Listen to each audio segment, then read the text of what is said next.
Maraming mga netizens ang naantig sa naging mensahe ng PBB housemate na si Bianca sa kapwa PBB housemate na si Mika matapos nitong sabihin na isasalba niya si Mika sa big night.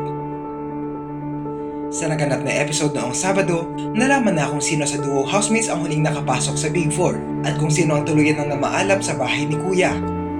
Ang tambalan nila Brent at Mika o Breka ang nanalo sa task, dahilan para sila ang huling duo na makakatungtong sa big night, habang ang tandem naman nila Dustin at Bianca o Dusby ang naging huling evicted na duo housemates. Matapos ang anunsyong ito, hindi napigilang bumuhos ang mga luha sa bahay ni Kuya, at sa kalagitnaan nga ng emosyonal na sandaling ito, hindi nalimutan ni Bianca na tawagin si Mika at yakapin ito ng mahigpit.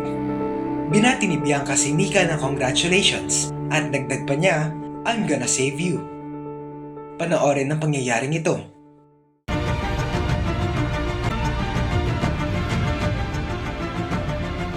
Breka! Brent and Mika! Congratulations! You are part of the Big Four!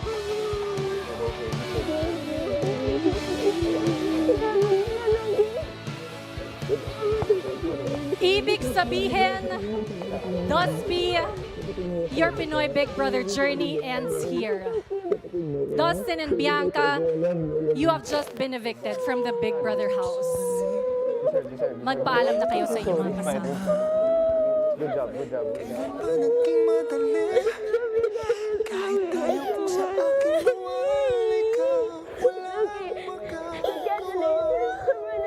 Uy, kailan ba naging madali kahit tayo kung sa aking mawalay ka, walang magagawa.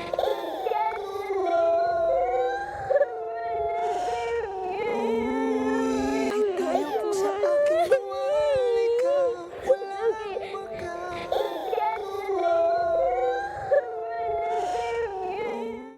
Hindi ito kapansin-pansin para sa iba, pero may mga netizens pa rin ang nakarinig ng sinabing ito ni Bianca, dahilan para matuwa sila sa kung gaano ito kabait at kung gaano kaganda ang friendship nila.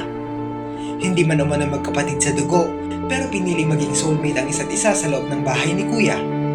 Dagdag pa nga nila, maybe hanggang dulo.